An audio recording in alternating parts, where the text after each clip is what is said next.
President, members of the board, good evening. In 2010, we were audited by the Office of the Auditor General for the 2008 school year in what they call a performance audit, which covers a wide variety of non-program topics, like how we spend our money, etc., how efficient we are, how much money we spend in the classroom, those kind of things. That audit produced 23 recommendations. After that, we had 4 return visits every 6 months to monitor our progress in addressing those 23 recommendations, and that had a 2-year life on it. So again, 4 visits, and their final report is included in your board docs. And that's what I have here in front of me. In the past updates, I've gone sort of finding by finding, explained what it was. I wasn't going to do that tonight because we were down to just our last few, but those 23 findings can be grouped kind of into categories. How we spend our money, there were 7 of those. Business practices such as coding, changing passwords on our systems, air conditioning the server rooms, things like that, business practices. There were 12 of those, and 4 were related to safety, all with regard to transportation. 2 findings remain, so I guess we sort of agree to disagree on those. One of them is what they call excess capacity. If we are down below 75% of the capacity of our buildings, student-wise, then in their eyes we're deemed to have excess capacity and should consider closing a school. During the time that we were building Papago, we had that whole school offline, and our long-term facilities plan was to continue that process and have a school offline while another was going to be built, and that Papago West property would be used instead. And so if you do the calculation that way, it's very close to the 75%. Now that we have capacity issues, there's really not much to say to them that makes sense. So we agree to disagree on that one. And the other one that remains open is to look for ways to get more dollars into the classroom, which has no benchmark. So I don't know how you would ever meet that one. And they pretty much said that. So those are the 2 that remain. Everything else has been met to their satisfaction. And this Odyssey, formally at least, is at an end. This is their last visit, and we're done, and this is their final report. So this is information only, and I'll be happy to answer any questions you might have about the whole process. Questions? Mr. Walmer, I just want to make sure we're talking about that I'm on the same page. This is still from the Auditor General audit from 2007-2008. Yeah. Okay, so does that mean that we're due for another audit? No, we're done.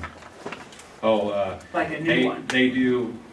Last I knew, they did 5 districts per year. Mm-hmm. They have discussed increasing the number of schools and not doing the audits to the same depth. Okay. I'm not sure that's been implemented, but all the steps in this one are done, and as far as I know now, we're back in the pool to potentially be drawn again. Mm-hmm. So they just do 5 at random, or do they just say, we're doing these 5, so we have 200 schools to wait for? They say it's 2 random. districts, because there's 227. Right? I think you can see patterns, Mm-hmm. but supposedly it's random. Okay. Thank you.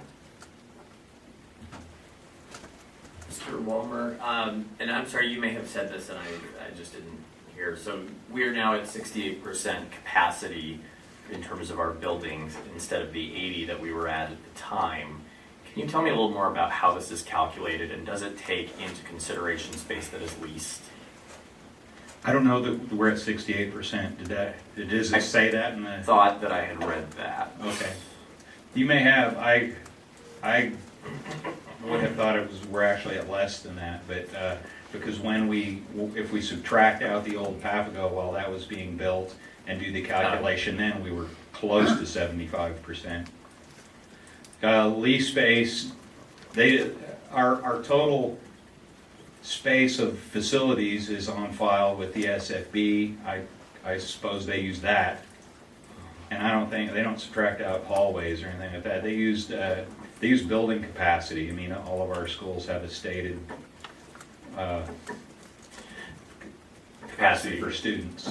So that does not necessarily mean then that 32% of our classrooms are sitting empty. It's that based on a formula of what our building is rated at based on its square footage for each capacity, then that they take whatever it is that we currently have and divide it by whatever they've deemed from a formula our total capacity is. Is that basically how it works? Yeah, that's my understanding. Okay. Thank you. Other questions? If not, this is an informational item, so there is no approval or motion needed. Any other questions? If not, then we will move on to, Go ahead. You go ahead, okay. To item 10B, so thank you, Mr. Walmer. And we will move on to item 10B, which is the Clerks Fund Report, as soon as we have a clerk. And a fun. All right. Okay, so this is for discussion and information. Do I turn this over to our clerk? Yes. Okay, Ms. Arenas. Every year we try to recognize staff in the district for a variety of reasons. And one of the reasons why we created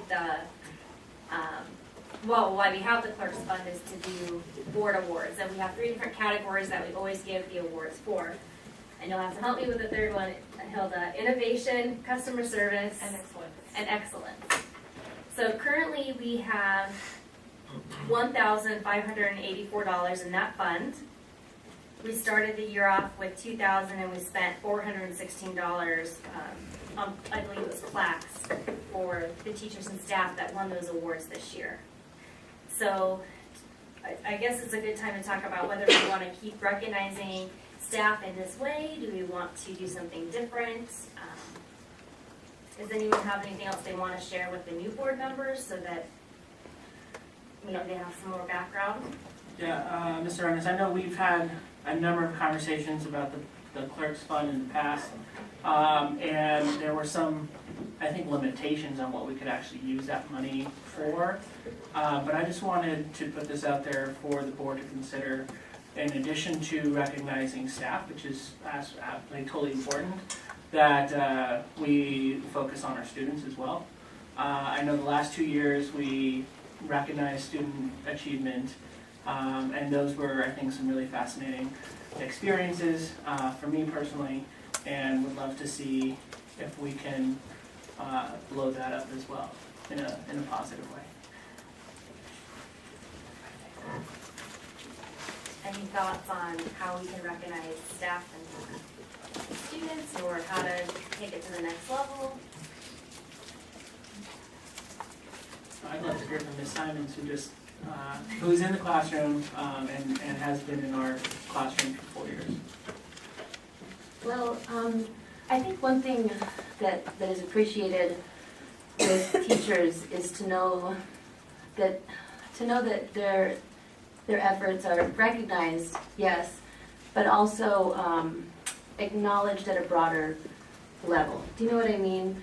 I think that people who receive those awards would probably really enjoy the opportunity to be able to share their what they do so well. You know, whether it's professional development in their PLCs. For example, I'm lucky enough to have just switched to 10th grade in Phoenix Union High School District, and I had absolutely nothing to do with the recognition that my PLC got, because I wasn't there last semester, but they won an award for best PLC on campus. And you know, it wasn't anything, but we got to present to the leadership council, and they were going to take that back to their other PLCs. And I mean, it's not very much, but we all got a Starbucks card and a little certificate. You know, it wasn't a fancy plaque or anything like that. But I think the fact that we at that point were seen as professionals who really knew what they were doing and asked them to share what we were doing so well. And I'm saying we, really, it was the other 4 people on my team because I wasn't even there yet. But to share campus-wide what they were doing, I think that goes a really long way for teachers and for staff. So just give them a platform to speak. in a meaningful And maybe way. even opportunities for professional development where, you know, if you're recognizing somebody for some amazing program that they put together, then perhaps, you know, find some way to incorporate differentiated professional development so that others who see what they're like, and I'm just going to use Christina Boston as an example with her APTT. I don't know if at any level she was then asked to come and talk to other parents for what she was doing with her APTT classroom, because she is an amazing teacher, and to have her talk to other teachers about what she's done would, I think, be very powerful, not only for the other teachers, but also for her as well. So things like that, that's just an example.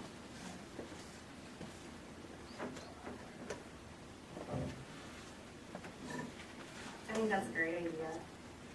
I was also thinking that we are always so focused on academics, and there's so much pressure, and I understand how important it is, but also to maybe recognize the arts and the students' accomplishments in those areas might be a good idea. That was my thought, of course, being where I'm coming from, but the arts definitely, because there's a lot of students, or there's some students that can't always finish the academic, but they thrive artistically, and it's always so important to encourage that in those students, because it gives them a wonderful sense of accomplishment, a wonderful sense of and important also. I don't know, maybe something as simple as get together with the art teachers of the district and saying, hey, we'd like to have, find a place and have an art exhibit, and actually give out awards or something like that. One thing that we had talked about, and I'm not sure, if this is a different conversation for a different time, but one of the things that when I was still at Gateway that we had talked about was the possibility of, because, we have an SRO there, graffiti can be a problem, and we had even kind of informally talked to the kids about it, because I don't know if you're familiar, but on 16th Street there's a mural kind of campaign there from, I think it's even 16, right, exactly. I know people in it, yeah. So we had talked about doing something for the kids who are artistic and then offering them kind of a space. And I don't know if that's, like I said, a conversation for another day, but a way for them to display their artwork in a medium that they, that the whole neighborhood could see. And then, like the kids said, again, it was informal, but the kids said that when you have real art like that, nobody's going to tag over it. And I don't know that. I don't know if there are any studies on that, or I but think that's true. Well, it is. What happens is if you're actually, the kids who are out there doing, a lot of the kids who are out there doing the graffiti are artistic. It's artwork, I'm sorry. I know a lot of people don't like it. I get upset when, anyway. So, but if there's a way to take those kids into a project like that, and that's what Pi 16 has done. They've taken young people, older people, and kind of put them together and made these beautiful murals, and they don't get bothered. So it's a way of incorporating. So maybe there's a way to collaborate. Like I said, or like Jeannie said, this might be a discussion for more investigation into it. So I don't know how you guys want to proceed, if you want to have the district do some research on what other schools do to recognize students in the arts and academics and how they recognize teachers and staff, or if we want to do our own research, or if we want to do maybe a group of people from across the district so we can get ideas from the people who work with students every day. I don't know what you guys are thinking, how we could get the best feedback, and because it sounds like there's a lot of really good ideas that we have, and I bet there's a lot of other good ideas out there too. And I think as far as you're talking about a recognition of students, I think that most of the schools still have lunch with the principal or lunch with the superintendent. And even the big hit kids, when they try to act like they're cool and they don't care about that, they really do. You know, and I think for the kids, it's kind of those things where, wow, my principal or my superintendent is really listening to me, and I get to have pizza, you know. So I think, I mean, those recognition ceremonies are very important too. I think they're important for the parents, but I think that those monthly or weekly things that are done within the district are maybe even more powerful. Totally. Well, I'm just thinking, like, obviously, like, $2,000 is not a lot of money. Especially, like, we have 9 schools and it's close to 7,000 students. So, I mean, we have to be really, you know, conscientious of that and know that we're not going to be able to, like, do all the big things that we want to do. So, my inclination is to trust our administrators and educators who are closer to the kids and tell us what they need, what support they need from the board. And if we can support that, obviously it's not a ton of money, but like, then let's do that. But I really don't have any other advice. I know, like, I've kind of gone in different directions on this myself, and so like, I'm open to hearing what you all have, and I think we have a ton of expertise on the board as well. So I'd love to maybe just, you know, sit down with Annette and like, what does this look like? And if I may add, it would be good also to get some feedback from the governing board on our present student recognition and get some ideas or some feedback on what we've been doing for the past 2 years. Yep. It would be helpful. It could refine what we're doing. That's what I was thinking too, because even though this is a small amount, it may give us ideas of what we want to do beyond the clerks fund, and so it might be more appropriate to start approaching it from the bigger picture level and then taking a piece of that and utilizing the clerk funds to pay for that recognition. So can I ask for a, let's see, would you guys be interested in having like a board committee of folks who come up with some ideas and then present it to us, or I mean, what how if we would just you started with like an update recommend? from Dr. Boyle on the efforts that we've put forward in the last 2 years to recognize student achievement, and from there we can refine or go in a different direction. So that would be a future agenda item. That's a good idea. Any other ideas?